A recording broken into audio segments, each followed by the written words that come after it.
မင်္ဂလာပါရှင်အခုမနေ့ပြပေးတာကတော့ရွှေအတုံးလေးတွေဖြစ်ပါတယ်ရှင်နှစ်ချက်သားနှစ်တုံးနဲ့တစ်ချက်သားအတုံးလေးဖြစ်ပါတယ်ရှင်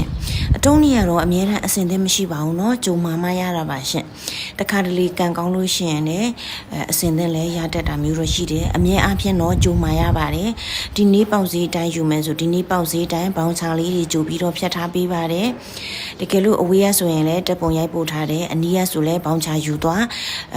ရောက်လာတဲ့နေ့ကျလို့ရှိရင်ဘောင်းချာနဲ့အတူတူဆိုင်မှာရွှေအတုံးလေးကိုလည်းယူလို့ရပါတယ်ရှင်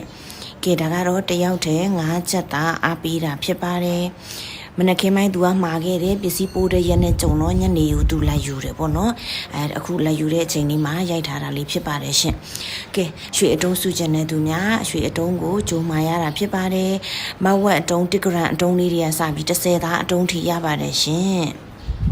965ရွှေပါရှင်965ရွှေပဲရောင်းတာပါနော်